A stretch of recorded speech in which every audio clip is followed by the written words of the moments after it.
What's up, everybody? Welcome to another episode of 100 Words or Less, the podcast. I'm your host, Ray Harkins. I'm a little bit self-conscious recording this intro. So a little background. My wife is a high school English teacher, and she's home for the summers. I try to usually wait until I'm actually alone in the house to record these. I don't know why I'm so self-conscious. Just a little bit of insight into how this thing is recorded and the weird stuff that goes through my head in order to bring it to you. Needless to say, if I'm a little quieter, I apologize, or my enthusiasm is a little bit lower, it's because I'm measured. I don't want to be yelling, because then my wife would be like, hey, are you okay down there? And I'm like, yeah, it's just me recording my intro. I'm sorry. Insecurities aside, the guest this week is Mr. Brandan Schieppati. He is a vocalist for now defunct band Bleeding Through. He's basically been a large, looming figure within the Orange County music hardcore scene, as it were, especially between the bands that he played in with Bleeding Through and Throwdown and 18 Visions,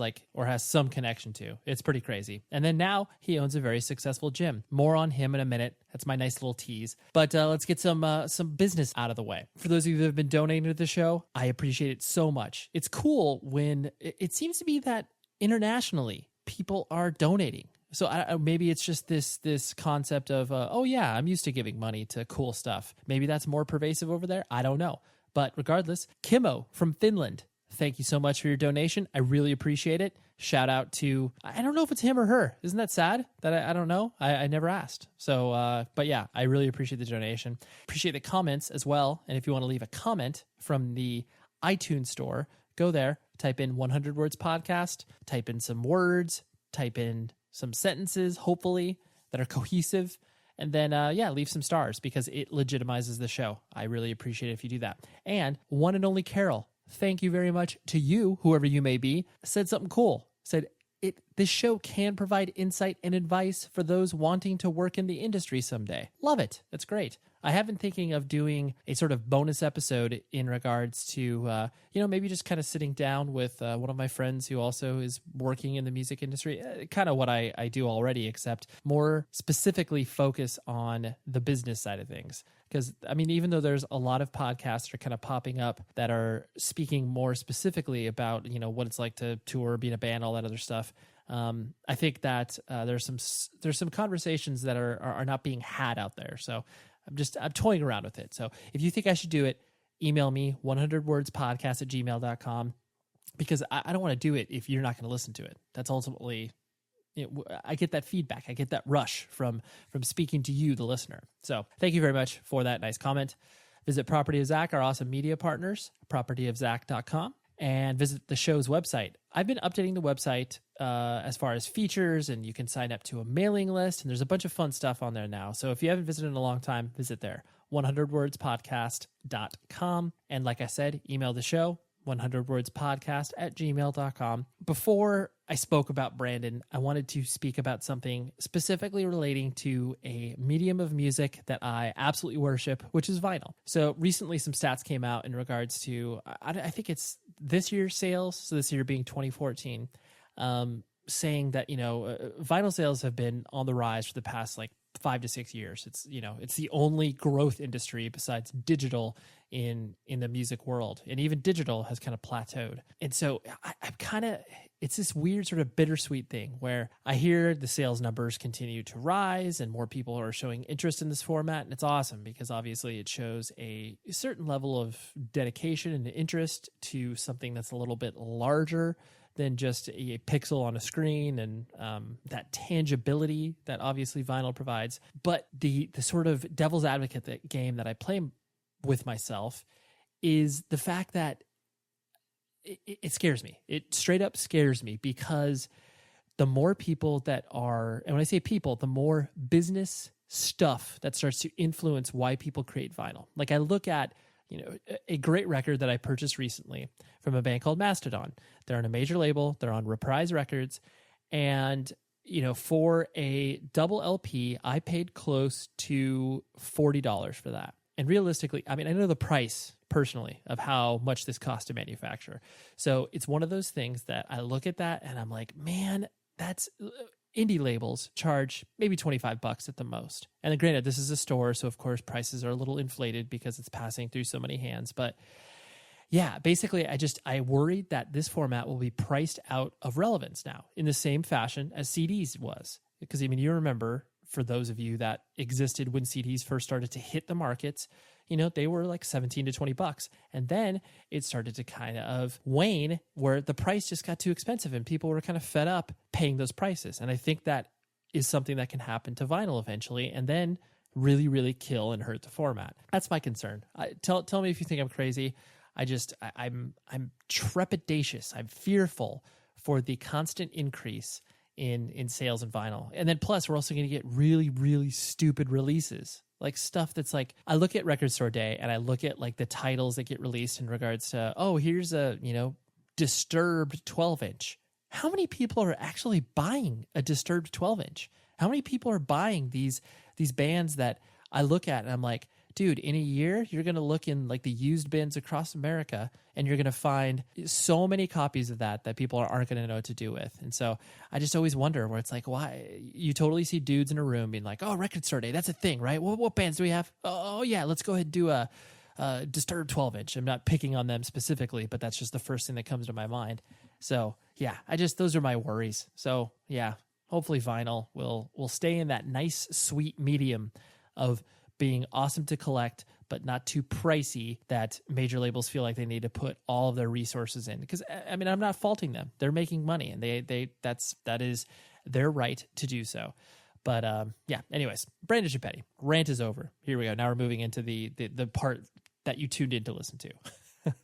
So Brandan Schieppati, I have known him for years and years and years. He was kind of one of my first entry points to people. To the scene, so to speak. You know, I was going to shows at the time and I started playing in bands and was meeting people, but it was one of those things I'd always looked up to Brandan and his bands and was like, they're doing such cool things. And, you know, he's a year or two older than me. And I felt like he was close, but not to the point of where we actually met each other. So I'll tell the story in an actual interview of how we met. But yeah, he was able to do many, many amazing things with his bands and obviously everything that he's done that is well documented within that context. But many people don't know that he does an awesome gym here in Orange County, and fitness has been part of his life for a long time. So we talk about that towards the end, and he owns his own gym and he's been building that from scratch for the past 4 or 5 years. So without further ado, here's my conversation with Brandan, and I will talk to you afterwards. You're my friend, but you're what I'm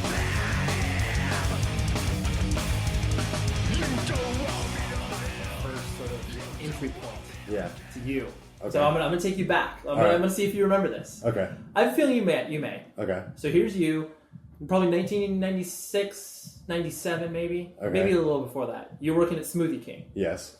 So I was working at that Blockbuster Video. Yes. And I remember, I can't remember if either you came into Blockbuster or I came into Smoothie King. But basically, you were like, we made a recognition where you were just like, do you drive that Volvo that has all those hardcore stickers? Yeah. And then I was like, at that time, I was like, I had just seen you playing some show, and I was just like, oh my God, like, I totally went in that, like... How glamorous you were to Smoothie King. But it's funny because my brain didn't even work. I was just like, holy shit, like, that's Brent, oh my God. Like, you go into that because you just you're not used to seeing people outside the context in which you see them. For sure. So I immediately went into that, oh my gosh, but then you were obviously a normal human and cool. And so I was like, oh, and then I remember we hung out and I discovered At the Gates via you. Oh yeah, for sure. Where you were playing. That was like in my car, in my everything all day long. You played Slaughter of the Soul. Slaughter of the Soul is the fucking shit, man. It's so good. And I just remember being like, wow, like at that time I'd never heard that because I was just getting into stuff like that. But it was just like, it was one of those things where it was like, I was really grateful that you were nice because it's one of those things where it's like, you're always scared when, I mean, especially like you never know what your actions will do to other people. For sure. Especially when you're first like getting into some sort of music scene or some sort of subculture where it's like, if you're either standoffish or weird or what, I mean, not even weird, but just like, you have some level of negative interaction, that person may not like dive into that deeper. Yeah, for sure. No, I get it. I mean, I'm sure there were people that like you either looked up to that you started to interact with, like, you know, who was that to you, where you were just kind of like... Well, honestly, I was so afraid to meet like Henry Rollins and Glenn Danzig. You know what I mean? Like two people I look up to. I mean, it's definitely a larger scale, but like I remember like when I first saw Henry Rollins at a place called Poquito Mas, like it's a Mexican restaurant in like Hollywood area. Right. And he walks in and I'm like, holy fucking shit, that's Henry Rollins, right? And I'm like, there's no way I'm not going to like not say anything. So I totally chicken out, right? And I'm just like sitting there and I'm like, I'm not going to fucking say anything. I feel like a fucking turd. And I'm and you're also rolling those conversations in your mind like, totally. Like, this is the best entry point, right? How do I even open up the conversation of like, hey, Henry Rollins, man, you're like my fucking idol. Like, right. You know what I mean? So I'm sitting there with like a friend for like 20 minutes and he's sitting there eating by himself and he gets up and he's like has his tray and he's getting up to throw his tray away and I'm like, oh yeah, I fucked up. I didn't say anything. But he comes right over to me and he looks at like my Misfits tattoo and he goes, so I like your tattoo, man. And I'm like, hey, fuck yeah, man, Misfits, right? And then he's like, hey, I got a few. I'm all cool. And he's like, showed me his Misfits tattoos. And I'm like, this is kind of weird because I've always heard that he was very like, never talked about his tattoos. Sure. Very like, very guarded with like his whole like just anything. Right. Like, not very one of these people that's going to come up to you and talk to you about anything. He'll share his experiences, but like you definitely don't. You feel like he just reveals parts of himself. Right. Exactly. Yeah, so he came up and he's like, nice tattoo. Here's my tattoo. And I'm like, cool, man. I'm like, I'm Brandon. He's like, hey, I'm Hank. I'm all cool. Like, he referred to himself as Hank, which is fucking weird. You're like, what? And I'm like, wait a minute, this is the wrong person? Right. But, and he was super cool. We talked, honestly, for like 5 minutes. Yeah, but still. He's like, yeah, I'm just like, well, I know, like I said to him, like, I know who you are. Like, I've, followed, like, your work, like, your career for as long as I've been into, like, any sort of alternative, like, lifestyle as far as, like, music and, right. Art, literature, and stuff like that. So I'm like, yeah, I just really respect what you've done.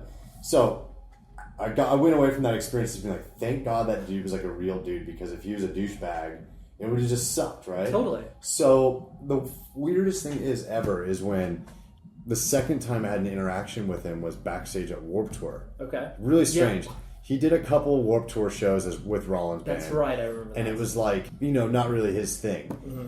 And from what I understood from the bands that were on Warped Tour that year was he wasn't around until like basically he got a fucking cab to the venue, went on stage, and like bailed. Yeah. So the day that I was at Warped Tour visiting, I can't even remember which band I was visiting, hanging out with.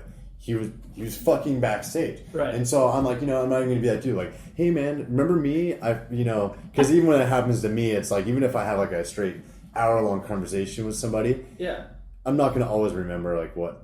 Right. Remember that person. It's and hard. then I'll feel like a fucking complete douchebag. Right. So I'm walking by him and I'm like, I'm not going to go say that. And so I'm just going to see if I can make eye contact and give him like a sup nod, right. And he looks at me, he's all, Misfits tattoo. And I'm all, yeah. And he's like, I met you at Poquito Mas. Your name's close. So close. I'm like, I even said, I'm like, that's so close. My name's Brandan. He's like, oh. He's like, fuck, I thought I nailed it. Yeah. And it was so rad because I'm like, at least he fucking remembered, which was just super weird. And it was like, it was strange because when I met him, I had a mohawk, and then this next time I had no mohawk. And, right. Yeah, there was a lot of... It was a little bit different. Right. It was really cool. So it was kind of like similar type thing. The other thing was the Danzig thing. Yeah. I interviewed Danzig for Revolver magazine like years ago, and I was so nervous that he was going to be an asshole because all I heard was, Danzig's an asshole, right? Right. But I was like, you know what? People have said that about me, and I don't really feel like I'm an asshole. Just maybe people met me in a different...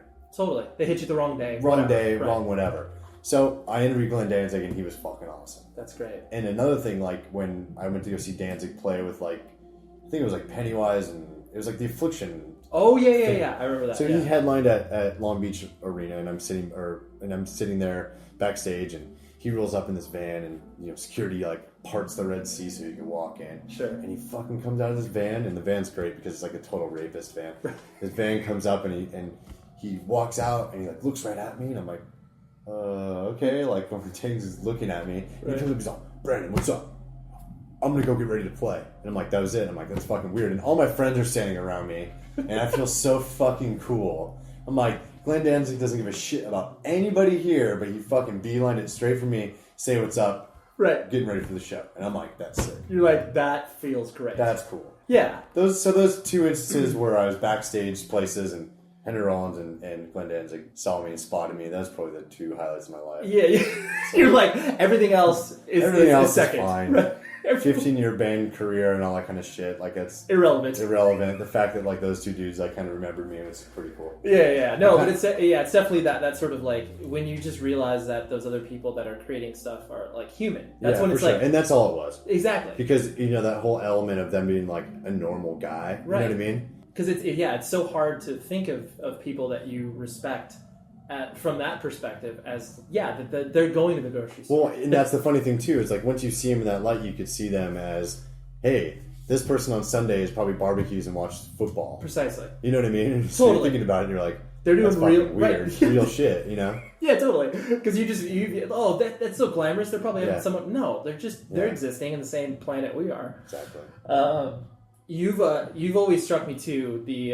This is another overarching theme that I've seen throughout your life. Just because since I've known you for 15 plus years, you're an extremely intense individual. Kind of how you were saying earlier, how people obviously may peg you as like, oh, Brandon's kind of an asshole. He's kind of high strung, or or uptight and stuff like that. Yeah, totally. Right. I get it. And then obviously on that, you've always been very open about like your depression and the stuff that you've suffered. Or that you could probably still battle with in some capacities. Yeah, for sure. Do you think both of those things that people probably project that you either shouldn't or can't be depressed because of like what you've experienced in your life? Totally. Like, nothing should be wrong with you. You look like you have like your life together, and sure.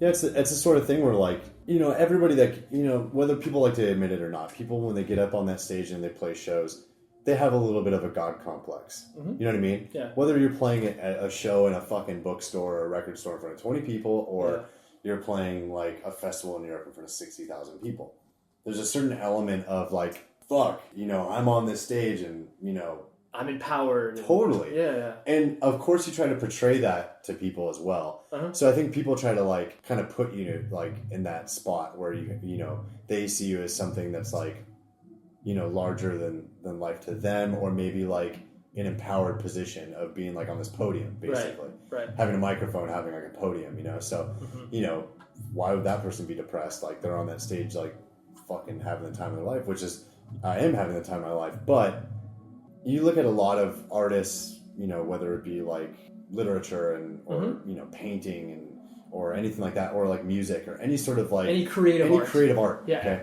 A lot of times the muse of those creative people is due to depression. Sure. Not fitting in, what I mean? Feeling like alienated from like the normal society and this and that. So for me, my muse was complete heartbreak. And I've never been like candid of like, straying away from that. It's always been about that for me. Like music to me, I think, was a way for me to deal with my issues, and I never even knew that I really had any like issues until I really acknowledged it through like my life. You know what I mean? Of course. And it's every day I start to realize other things, and it's like, God, man, I'm really fucked. You know what I mean? Sure.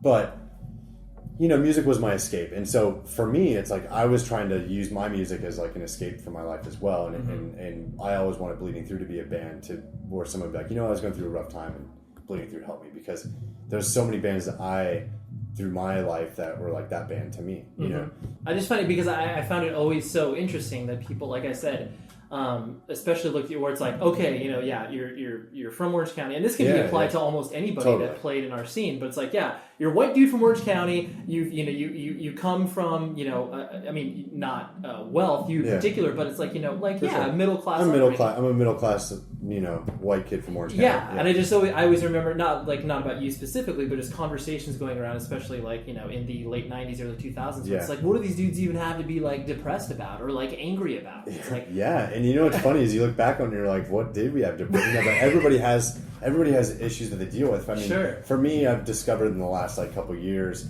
I've always dealt with like anxiety and depression, mainly like social anxiety, which is kind of weird getting up on stage. Right. But, there's times like, dude, I didn't want to get out of my van. I didn't want to get on that stage. There's, a few years of like, especially like at Bleeding Through's pinnacle, where we were, well, not necessarily the pinnacle of the band, more like the pinnacle of our music genre, where, you fart on a record and you're going to sell fucking 20,000 copies and make like a good couple year run. Right. So I was miserable. during that time. You probably just felt like you were part of the machine. Over it. I was completely over it. Before that, everything was new. You'd show up and there was the element of like surprise, like shit, there's only 20 people, cool, there's 20 people who are going to see a fucking epic show. Fuck, where'd all these people come from? You know what I mean? Right. It was every day was something new, and then it became so routine. Mm-hmm. Like, and then it became like such a numbers game, you know, like people were like, oh, you know, how many people were there? What did you do in merch? What this? And it became important. Numbers became important to other people other than the band. Right. You know? Yeah. I had a really hard time dealing with that because I felt like people were trying to take a part of our emotion away from us, of the music, and turn it more into like a business. Of course. You know what I mean? Well, yeah, and you never see you. I never sought out to be a business. Right. You never. It just happened. Right. You know. By default, the singer of a band should be. Exactly. So, you know, what I've realized, what I've come to understand in the last couple of years is that I've actually been dealing with being bipolar for probably since I was like, you know, mid-teens. Sure. But I never acknowledged that because of my old diagnosis, which is social anxiety. Okay. And then eventually, my therapist, I went through a divorce, and I basically made a choice to really try to figure out what was going on. And there's been a lot of trial and error and a lot of fucking up going on. So, but through the last couple of years, you know, it's been a lot of ups and downs, but I've really tried to make a conscious effort to sack up and figure out what the fuck's wrong with me. So I got re-diagnosed, and because there's certain ways that I was like acting where I just didn't understand. Sure.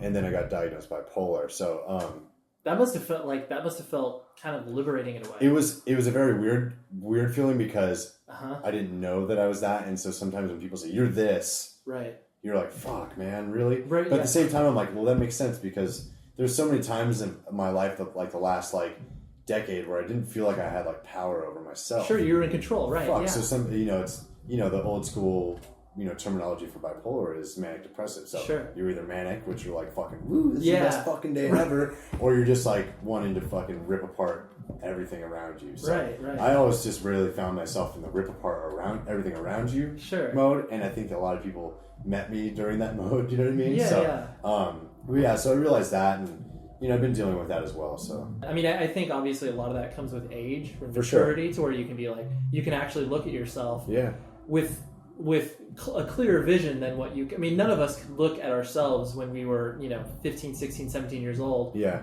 And, like, have any sort of clarity on what we were feeling. For sure, yeah. It's just a bunch of shit going on. Bunch of shit going on, exactly. So, that's the thing. It's like, you know, human and... Yeah. You know, so... But, I mean, dude, some of the most successful people in the world battle with, like, mental issues and, of course, and stuff like that, so... Yeah. You're not alone from that perspective, but it's great that you are able to look at something and feel like you have some sort of plan. Exactly. That's where you feel like you got to acknowledge it. You can't be in like denial of like what's going on, because that's just going to make it worse. You're basically like an addict at that case. You know what I mean? So, for sure. That's like, you know, it's like you're an alcoholic and you're still denying that you drink.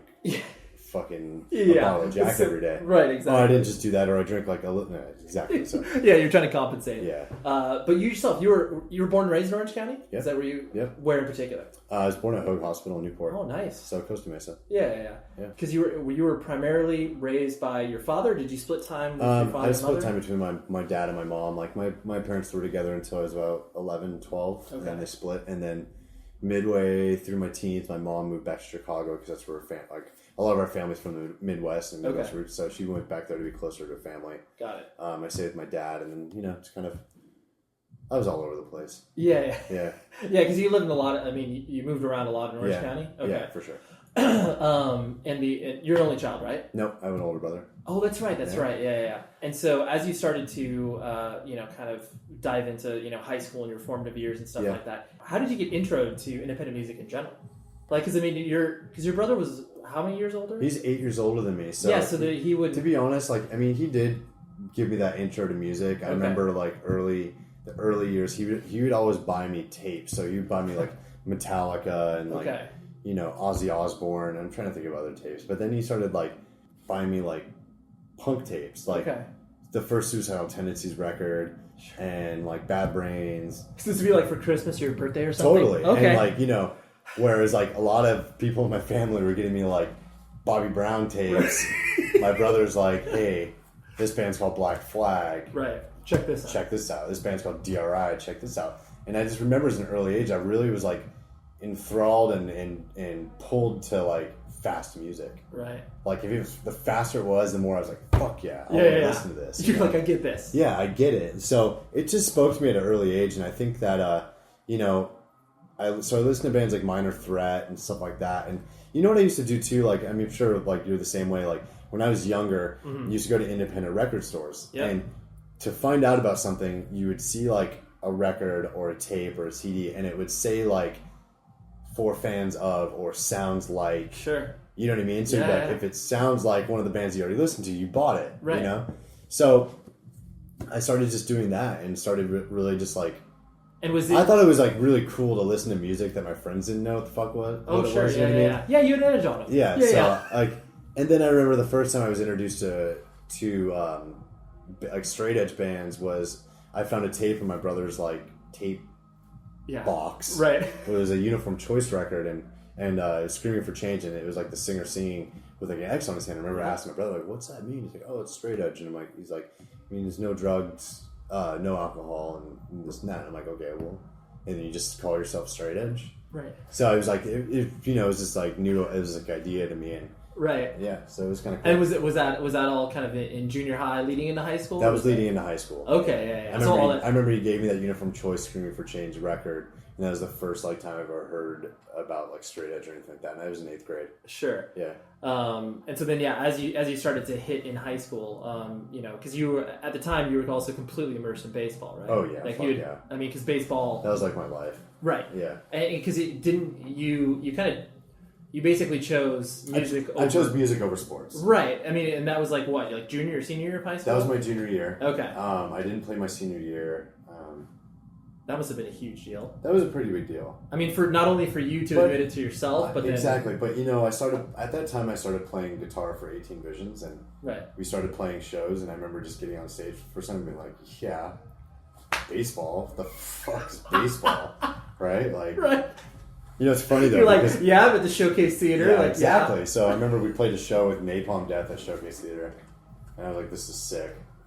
You're like, here's my walking papers. Oh, and the next day I had like a baseball tournament. I remember just like being like, I'm not gonna fucking go. Yeah. And that was it. And you just did, and that was it. That was it. You like figuratively dropped your glove and just kind of walked away from it. Yeah, pretty much. Yeah. Was your because I presume that your father was pretty invested in your baseball career. He was pretty bummed. Okay. Yeah. Did you guys have a lot of fights over that, or was he just he didn't really support the idea that much, but later on in life I think he saw that like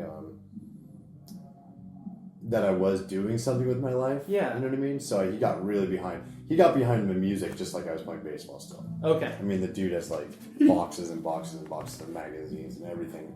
More stuff that I have as far as like of bleeding through stuff. So it's pretty crazy. Yeah. Especially during the time that we obviously were going to shows really heavily and that the scene was exploding. There was this weird, delineation where it was like, you can't really be into sports. Like, you could maybe secretly be into sports. Yeah, I was definitely secretly into it. But yeah. But I just found it so weird. And like, I mean, essentially you're choosing between two passions. And I think a lot of people that experienced what we did didn't necessarily do that. They were just like, I'm not doing anything else besides playing music. Yeah, for sure. And to make that choice was hard, I'm sure. Yeah. Well, I mean, it's kind of funny because like I still play I play now in like a weekend like wood bat hardball baseball league with my friends and stuff, and I played in the league for like 5 years now. Right. And I mean, like Riley from Thrice plays on my baseball team, sure. my men's league team. It's pretty cool. It's a collection of a bunch of assholes, but right. No, you're still able to scratch that itch. But totally. Yeah. And it's fun. And so, like, as you started to, I mean, because essentially the independent music scene started to, really hit, especially, I mean, because did you go to Newport Harbor? Newport Harbor. Okay. And that was like, kind of ground zero in many capacities for that whole metalcore scene. Yeah.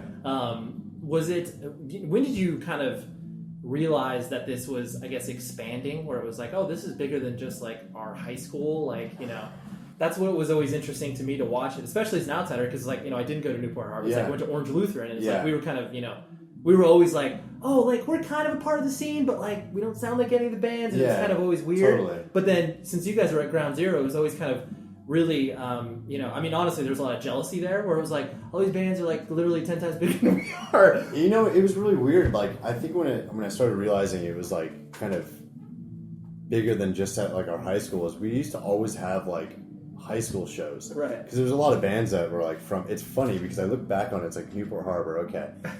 We had bands. There's like, you know, I was in hardcore bands. Other friends were in hardcore bands. There was punk bands at our high school. There was fucking everything. Sure. And then eventually it spawned into like, you know, parts of 18 Visions. Right. Parts of Throwdown. Right. Like parts of Adamantium. Yep. Parts of like, you know, all the, and eventually Bleeding Through. And Yep. But we used to have all these like local shows of all of our old bands. And it was funny because it was like, this band called Good Hue that was from Newport Harbor. The singer of Good Hue is Steve Aoki, and it's like fucking Steve Aoki is now like you know millionaire on his own right in his own exactly like probably one of the biggest DJs, if not the biggest in the world right now. So you know, and he's part of that. He was part of like the whole Newport Harbor like hardcore scene and all that kind of stuff. And so we started having like these local house shows at friends' houses or garages. Right. And then all of a sudden it was like, people from other schools were coming to them, like hardcore kids and punk rock kids and stuff. And then it was other schools, and eventually we're like having these shows, and there was like 100 kids in a fucking house. I'm like, this is fucking crazy. Right. You know, and I think that's when we started realizing that, like, this could be at like a legitimate venue or whatever. Maybe we should like do like real bands, not like start a new band every week. Right. You know? Yeah. So, and I think that's why the inception of like Throwdown and 18 Visions started happening at that point. Because it was like, you know, I met like James and a lot of people from like Huntington Beach from 18 Visions, and we kind of, Javier and I started playing in 18 Visions and playing shows, and Throwdown happened, and it was just sort of like from there. And it was like I was saying, like with that type of music in that type of time, it was like such an organic local scene that grew in Orange County. Yeah. And I don't think that scene exists anymore. Like the local, organic, like you have a hard. I think it's such a bigger scale now to where if just local bands played somewhere, you're not going to get those like the support. You know what I mean? It's what show are you like? What big show are you playing with? You know? Right. You definitely it's a really important point because I think a lot of times you don't even necessarily know where a band is from. Exactly. Like their members live everywhere. Yeah. Like it's like two dudes live here, two dudes live there. Well, and I think that's the internet's kind of the reason that. Totally. But back then, it's like none of us had internet. Right. You know what I mean? Yeah, you weren't able to be like pull people in from Vegas to play with. No, absolutely. So it was like, hey, like you probably don't know how to play this instrument, but let's like learn. You know what I mean? Right. One of those things. So. So and you were obviously you were doing guitar in a lot of the early bands that you were playing in. But you always felt, to me, it always seemed like you felt more comfortable singing. Was that not the case? Did you like guitar better? I actually hated singing at first. Okay. When I would get on stage, it was like this overwhelming like feeling of anxiety. Okay. When I was singing, and eventually it would just come out. Yeah.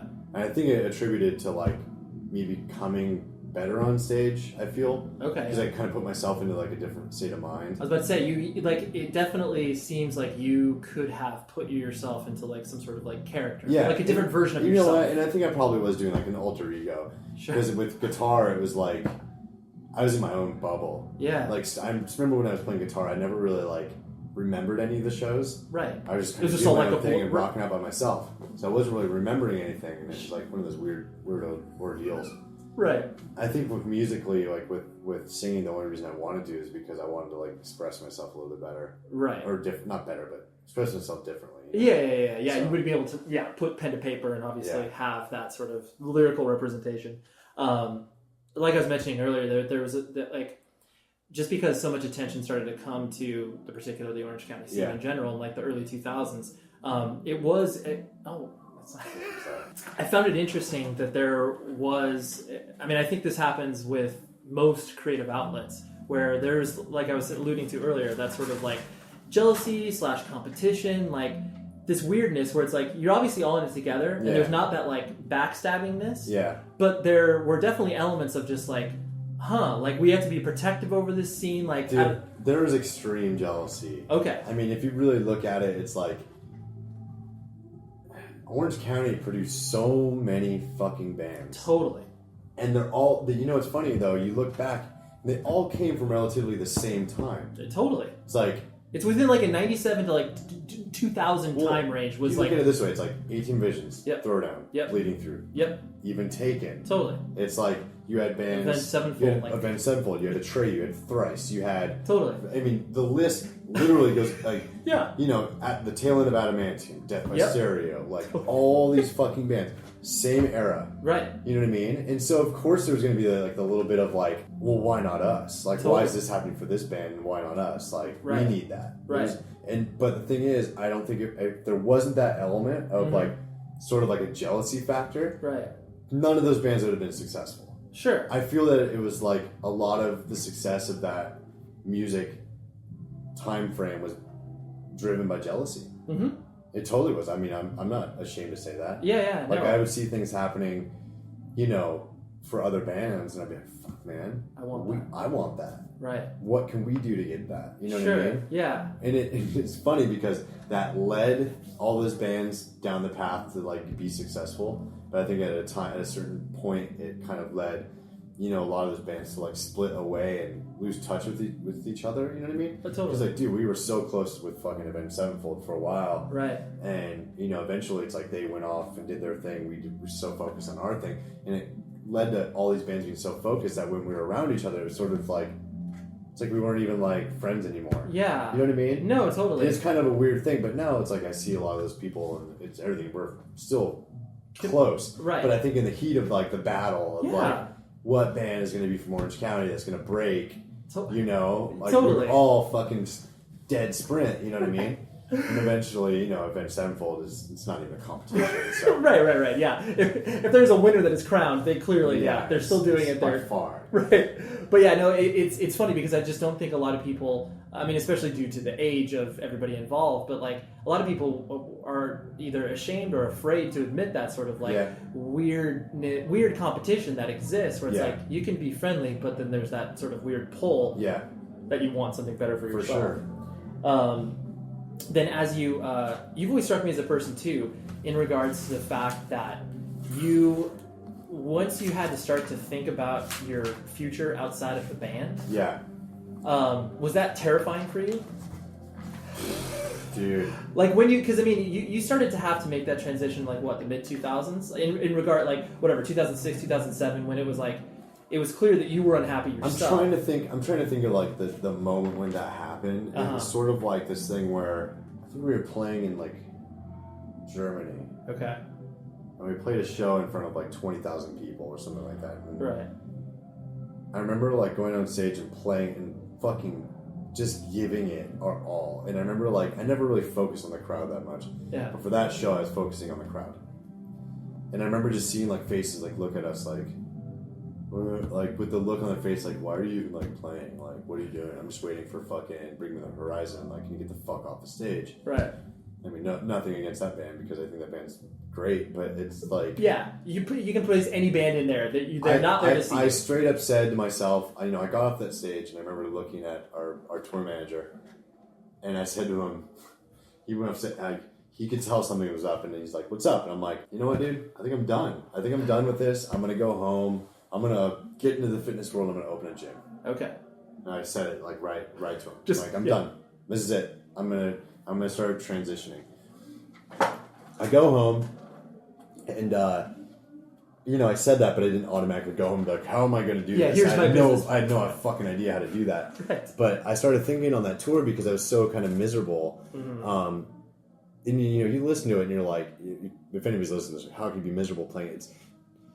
I loved doing it, right? But sometimes it just gets really hard. Yeah. When something that you created that you did not want, that you didn't create to become this like business, when it becomes a business and you lose a little bit of like that heart in it, where I feel like it just got like sucked out of me, I lost it. So I go home and I'm like, okay, I don't really know where to start. One of my friends is like, hey, I train with this guy. I'm like, oh, cool. Like, where do you train at? I want to learn. I want to train. I want to learn. Right. I remember going to his gym and walking in and seeing like a bunch of like professional hockey players. Chester from Lincoln Park was working out at his gym, and just like a couple other people. And I walk in and I'm like, there's like punk music on. And I walk in and I'm like, this is what I'm going to do. Right. Like this is this really feels what I'm home. Do. This is my home after this music career. And I just remember I put that in the back of my brain. Yeah. I just sucked up as much input, information, learned as much stuff as I possibly could. Right. And started training people, interning, doing what I had to do. dog in it too. Like, you know, Bleeding Through wasn't making a lot of money back then. We barely made enough to like pay our bills. Right. But I was up at, you know, when we were home from tour, I was up at 4:30 in the morning interning with this trainer, just learning as much stuff as I possibly could. Right. And then it eventually kind of transitioned to this. Sure. Yeah, you did. I mean, I think it's the one thing that I always love to see is when people are obviously able to take all of the applications that they learn in starting bands, putting on shows, whatever, and just like, because I mean that's exactly what you did. Starting a band back in that, or it's like the wild west of like metal and hardcore. Yeah. You better have been paying attention to how to brand something, right? Because we all had to brand everything, totally, and we had to really push on it. There's no like, you know, of course, like we were in magazines and things were getting marketed, but before that was even an option, we had to do it ourselves. You know what I mean? Yeah. So I took that grassroots branding, marketing kind of ideas and said, why can't I do this with a band? A gym? Why can't I build a gym the same way I built a band? Totally. You know, have it be something so everybody can have something, like pull something from it, feel welcome within it. You know what I mean? Right. And that's what I always want to do with Bleeding Through is be like, listen, there's a place here for everybody. Right. In our music, whether you listen to this type of music or not. Yeah. There's some element that if you really dive into the music, you'll find an element that you can relate with. And gym-wise, I think that's what I wanted to do as well. I wanted to create a culture. You know, I hated going to 24-hour fitness and like LA Fitness and stuff. Yeah. I'd rather create a culture where you go into a gym and you listen to cool music and nobody there's judging you. Everybody's there to work out. There's different walks of life. There's 65-year-old man with grandfather with white hair working out next to a fucking 23-year-old guy with face tattoos. Right. And then a pregnant chick walking around. And then, you know what I mean? Totally. But everyone's there for the same reason. It's like a good vibe, you know? Right. I guess it's sort of the way that I remember hardcore being when I first started going to shows. Right. Before it was such like it became like a set fashion. Oh, totally. Or it became subgenres. Totally. And it was like, hey, there's this kid. He's the punk rock kid that goes to hardcore shows. Right. You know, like with you, I remember you listened to a lot of punk music. Yeah. Back in the day. Like it was. There's all like I knew of everybody by the type of like genre of music. Subgenre of music that they're into as well. Right. You know what I mean? Like that's just the way I knew of everybody. So sure. I kind of was like, you know what? I want this to be all encompassing. And so I started thinking about that around like 2008. Started educating myself really heavily then. And then when I was home, while all the rest of, I don't know what other people in my band were doing, but I was here. Right. Or not here, but I was. Yeah, you were planting the seeds. Exactly. Yeah. I mean, I think it's interesting what you're talking about, the culture and like, you know, an experience. Because it's like, you know, you mentioned, obviously, it's like the corporate, the corporate gyms, like obviously 24-hour fitness, like that's clearly like a whitewashing of the workout experience. For sure. And it's like you go in there because it's a blank canvas, and it's like you can get whatever you want out of it, rather than coming to a place like Rise Above Fitness and being like oh, this is you feel like that. Not only what you put into it, you'll get out of it, but that will work just as hard. Like Rise Above will work just as hard on for you. Sure. If you commit to us, we will commit to you. Right. And it's like a mutual understanding. So, and I think that's like what I try to do in here as well. Is like one thing I try to do with like, you know, with the music is I always went out on that stage and I tried to like give it 110%. Yeah. And if I felt I was my worst critic, if I felt like I did not give it 110%, I'd be miserable. Right. You know what I mean? I'd be like, I just fucking wasted those people's times. Right. You know what I mean? And not necessarily thinking that I never went on that stage being like, ugh, I'm gonna cash it in. Yeah. But it was more like if I didn't feel like I did good enough, I would feel really bad. Like almost like I wanted to go back on stage and apologize. Sure. You know what I mean? Yeah. And that's when I had all like my fucking freakouts on stage because I've had some like monumental freakouts where I've had like straight up anxiety attacks and like throwing the microphone like 40 fucking yards. Right. Out in the crowd, right? Out in the crowd, you know? You know, I've had those like fucking, I call them like Danny Filth moments of Cradle of Filth because he always kick monitors and stomp around like a little bitch. Little hissy fits. So, and I've had those moments and I feel the same thing here. Like sometimes I feel like when I work with one of my clients, if I'm not like on how I'm supposed to be, I'm just like, fuck man, I feel like I should apologize, like buy him lunch or something. Yeah. You know what I mean? Yeah. Because they're making such a commitment to be here and support this, and like I just want to be like the best for that person. Right. I guess I just put so much fucking pressure on myself what that's sort of like segueing to is that I feel the time that when we came up in the underground music, we all put pressure on ourselves, and we all can look at it and be like, look what we laid the foundation. And I won't even like stray from even like saying that. No. Because it's not arrogance. No, it's not at all. It's our generation of hardcore kids, or whatever you wanted to call us back in the day. Right. We're the ones that took it from Coos Cafe to Glass House. Of course. Hold on. We took it from Coos Cafe to House of Blues. Totally. You know what I mean? Yeah. Who would have fucking thunk it? No. You know, Bleeding Through Totally. went from playing in front of 10 people at Coos, a floor show, right, to selling out 2 nights at House of Blues Anaheim. Totally. And what I also found so special, and something that was like, you know, going back to what we were talking about earlier, in like regards to the jealousy, because it was like, you know, bands that were kind of on because we were all like, Taken was always kind of, you know, on the outside, because obviously we weren't heavy, we didn't sound exactly like, I mean, not saying that you guys all sounded the same, but we didn't have a lot of the elements that the other bands had. For sure. But you had your own sound, which was and you guys were in the realm, to me, you guys were in the realm of like a Thrice, where Thrice was just doing their own thing. Right. You know? And it was to me, that was special, because it's like everybody could exist doing their own things, all building up to something larger. For sure. You know, that you're pulling in a person that wouldn't go see Bleeding Through would come see, you know, Taken, and vice versa. Yeah. A person that would see Bleeding Through would be like, that band Taken's awful. Yeah. But at least you're inspiring that reaction. And that's For what sure. I always say, where it was like, dude, regardless of whether you hated it or liked it, it was forcing you to make a decision. Yeah. And yeah, it's like, sure. and that's why people, it's well, like, I kind of feel like now people don't have like a mind of their own. Totally. Like, I don't think they actually make decisions on whether they like a band by actually listening to it. I agree. Yeah. Which I think it's more of like a fashion. Sure. You know, I hate to say that, because I know that older hardcore guys and punk rock guys and metal guys used to think that about our bands. Of course. But I mean, I do kind of feel like people are afraid to form an opinion about a band based off of the music that they actually play. Sure. You know? I think for you know, to rebut anybody that could look at, because clearly, I mean, what you're doing in Bleeding Through, like, cater to an image, cater to a specific aesthetic. Totally. But the that was like, it was all logical progressions. Like, it didn't feel, to me at least, on the, you know, I mean, not only on the outside, but being a part of it as well, seeing the progression of it, where it was like each thing kind of was a logical step. It wasn't like all of a sudden this had changed. I mean, even 18 Visions, obviously, as they progressed to, you know, being the Stone Temple, heavy Stone Temple Pilots towards the end, you saw the progression. Totally. As opposed to like, switching from one record to another, where it was like, oh, what are you doing here? Like, this band used to be a total beatdown band. Now they sound like Day to Remember. Right. Yeah, I mean, they're going to give it a shot. Totally. I mean, there's a band, and I don't, you know, I'm not going to pull punches. They know they did. Right. There's a band that has been kind of pushed our way a couple times for tours, and in certain regards, I've heard 2 different records, and one came after the next.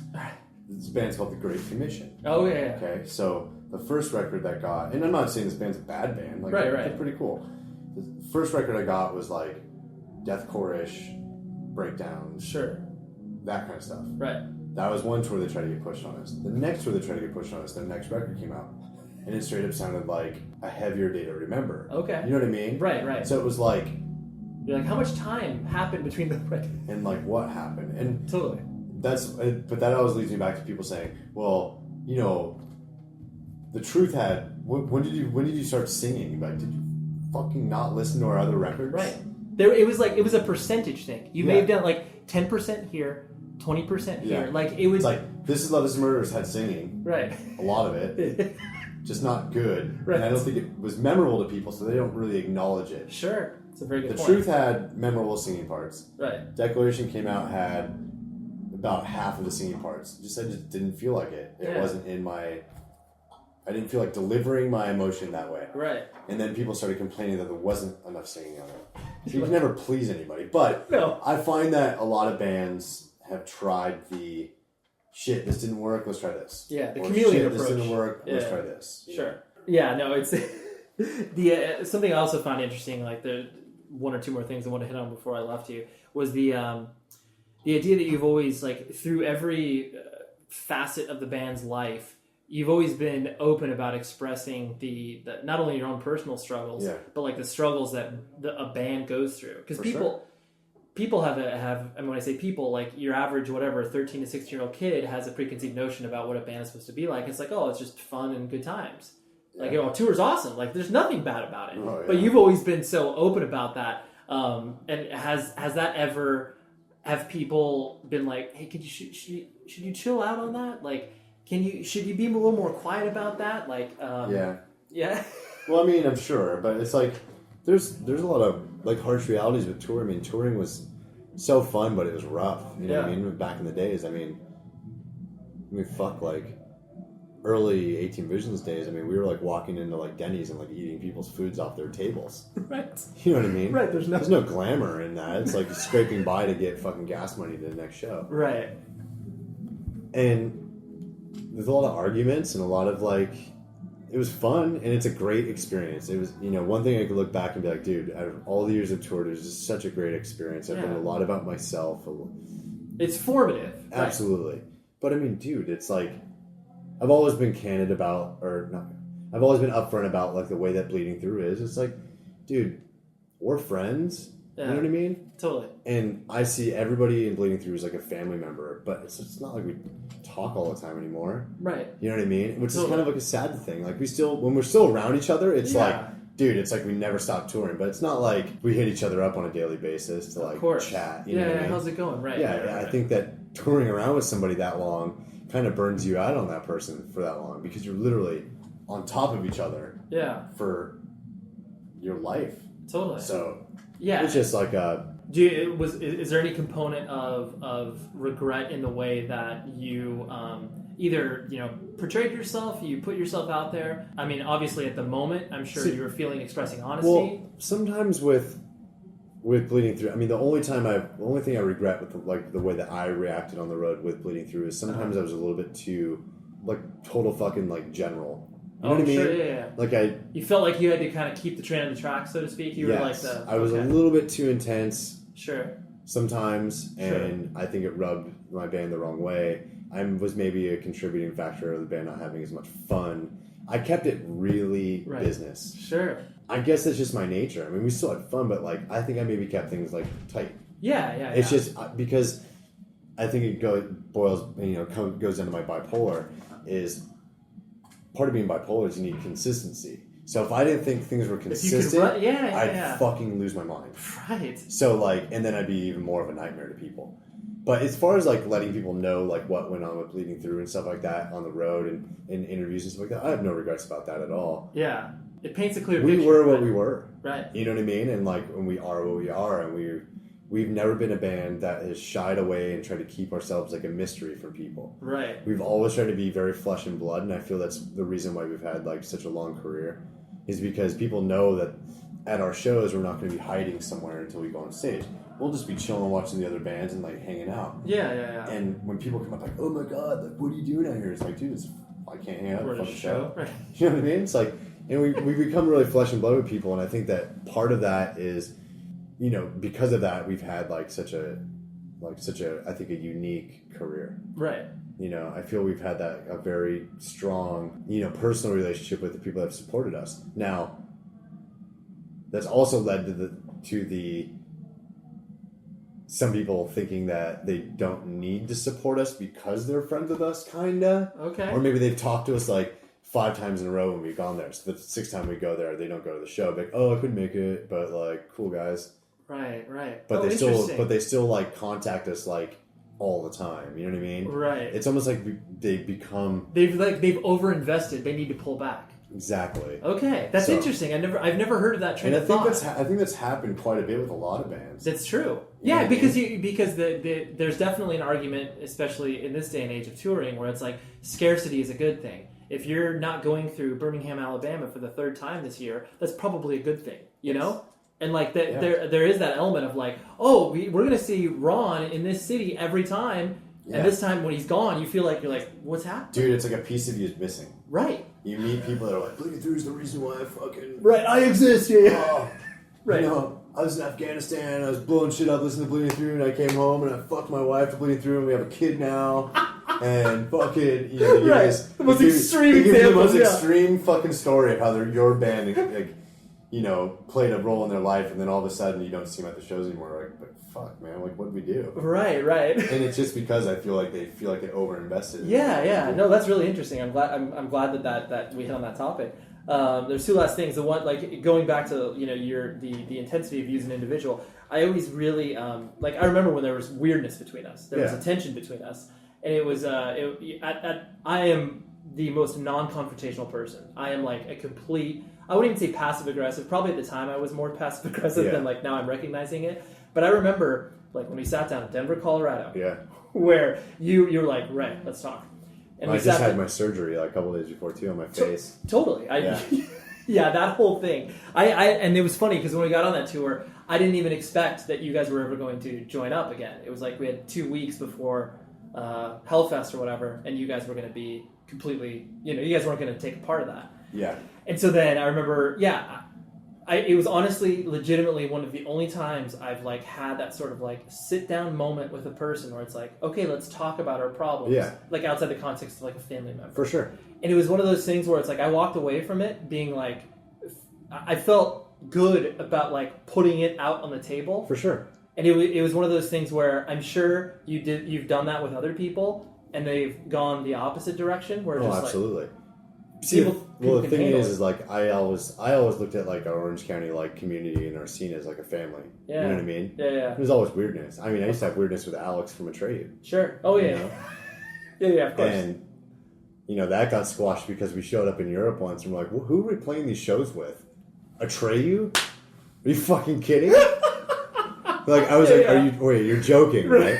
You're like, out so of we kind of everybody. got, you know, forced in the we're in same, fucking Chemnitz, Germany, Bleeding Through and Atreyu show up at the same venue, and we're both just like looked at each other and we're like, oh, well, let's talk. Yeah, let's have a peace treaty. Let's hang out real quick. So, I mean, yeah, it was. But I'm sure, like I said, it went the opposite direction where people reacted negatively to you being kind of that sort of, like, again, I kind of want to take control of the situation. Yeah, for sure. Not in like a alpha male way, but like in a, I feel like this needs to be established. We kind of had this weird mindset for a few years, and I think that's when we had, like, issues with, like, certain bands. Yeah. Where Bleeding Through had this, like, mentality where we were just like, like I said, like, the way that I kept things were so, like, military-like. Yeah. We almost were just, like, so, like, not give a shit about stuff. And if we had issues with people, we would just, like, talk about this, do this. You know what I mean? And we were like that for a couple years. And looking back on it, we're like, okay, well, we were young. Yeah, well, of course. Yeah, you can totally chalk that up to, like, the youthful exuberance. And every day was a new experience. And it's really hard for, like, these fucking bands to go on the road and have, like, these new experiences. I remember, like, every day I'd get a call from somebody or hear this from somebody of something new that happening, of, like, a step in, like, a bigger direction for everybody. I think that's kind of just like, it doesn't happen anymore. Yeah. Well, because now the ceiling has been moved so high to where it's like, of course you can legitimately start a band, and of course you can play, like, you know, the Irvine Meadows Amphitheater or whatever, or across the country. Right. The last thing I want to hit on was in regards to the gym. There's obviously a connotation in regards to, you know, working out, CrossFit, like the whole, you know, testosterone, alpha male, like that whole, the perception of that. For sure. Is it one of those things that you are concerned about that? Because obviously the way that Rise Above is marketed is aggressive by nature, just because that's kind of, you know, that's the culture that you want to create. Are you worried about that either turning off some people or being like, well, no, if that is turning off those people, they know that they kind of shouldn't come here, and not being a disrespectful way. No, I've heard that as well, as far as, like, people saying that, like, maybe the image here and sort of, like, the new way of, like, the new gym culture, I like to call it. It's more gritty gyms like this, with the explosion of CrossFit. It's more just, like, more raw. Yeah. I think it turns people off, but I've actually sort of felt like it also makes... How am I going to say this without sounding like a complete fucking... Well, we can explore this together. I think because I'm not a CrossFit gym, but there's a lot of CrossFit gyms. Tons. But to me, CrossFit are like filled with people that used to make fun of me because I used to work out so much, but now they got into it because it was more of like a cultural, like culturally a scene, type of thing. Yeah. It's like the guys that used to try to fight me in high school for being straight edge, and then all of a sudden, a couple years later, were like, when straight edge was more acceptable, they were straight edge going to shows, sort of thing. That's kind of what I liken it to, and it's okay. But I sort of think that. So, I mean, that's not a way. I'm not bashing it. Not bashing CrossFit, whatever. Right. But what I'm thinking is that yes, this is intense, and I think that the whole fitness industry has just gotten more and more and more intense. Right.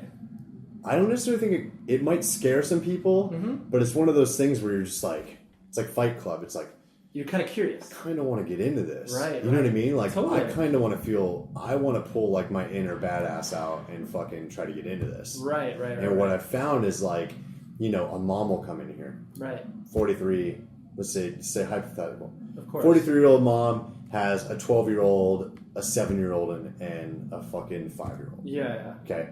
They walk in here, and at first, when I was new to this kind of scene in this gym, I was kind of nervous. Like, am I going to walk her through to go see the gym? She's like, I don't really like this. Yeah, right. But now it's like, I see that person, I'm like, she's going to find a place in this. Yeah. You know what I mean? So I walk her through and I'd be like, this is the gym. It's pretty gritty, but, we get after it. And, like, you get great workouts. Everybody's really supportive. And you see that person go from, like, gripping onto their purse in front of their chest. Being like, I don't know, to be like, all right, cool. I can see, You know what I mean? So I don't think it might be on like, at first glance, very intimidating for people, but I kind of feel like everybody kind of wants to say they train at a place like this. Right. Yeah, there's an element of curiosity, and if a person is willing to explore that and want to challenge themselves, then like that's why it's there. And for me, it's like the people that aren't into it, the people that want to go to Equinox, like, and spend like a ton of money on just like really fancy equipment and feel like a very sterile environment, then that's fine. You're just not our demographic. So it's basically like, it's kind of like punk rock versus like a pop band like, or whatever, like top 40. Yeah. It's just gonna. It just is what it is. We know who we're going to kind of appeal to immediately, and then hopefully we'll bring other people as they go. It's just the same thing as building bands. And it's what's funny is I talk about it all the time. The parallels between music and fitness. It's like the industries are so similar. Yeah. And if you could dive into that whole like the whole thing of like of the two and how they're so eerily similar as far as like the scene and mentality wise and wanting to fit into this, the way that people market themselves, like the whole influx of like, the explosion of like Instagram, and everybody on Instagram thinks they're a fucking trainer and thinks that they have because they could pose half naked and have like 200,000 followers that they should be giving fitness advice, and like people are like, oh my god, you're my hero because I see your ass crack on the internet. Of course. It's kind of the same as like when I heard about Job for a Cowboy because of how many followers they had on MySpace. Right. Same thing. Right. So they need to like there's an air of legitimacy that needs to be in place before for sure. Before something else actually happens. Yeah. So and what's going to happen with the fitness industry, what's the same what's happening in the music industry, it's going to get completely oversaturated. Of course. The things that have been constant and like legitimate are going to stick around. Yeah, exactly. So well, that's awesome. I'm glad that we did this, Brandon. Yeah, man. Thank you. I appreciate it. Yeah, man. All right, there is Brandon. Intense individual, right? This was one of the first interviews where I was, I don't know if I would say intimidated, because Brandon, I've had on my list to interview for a long, long time. Just needed a kind of a time and a place, and because, like I said in the interview, we had history, and I was, we've obviously grown past that because we're grown-ass men, but it was one of those things where I was like, hopefully we're cool. And we totally were, and it was great. But this was one of the few interviews where I carried baggage into from the perspective of, having a previous history with a person that I wasn't 100% sure was past us. So, anyways, check out Rise Above Fitness, Orange County. You'll be able to see Brandon's endeavors in that regard. And visit 100wordspodcast.com. Visit propertyexact.com. Our producer, show best friend, awesome dude all around, as always, is Tom Richfield. And until next week, which I'm on vacation right now. Woohoo! Until next week, be safe, everybody.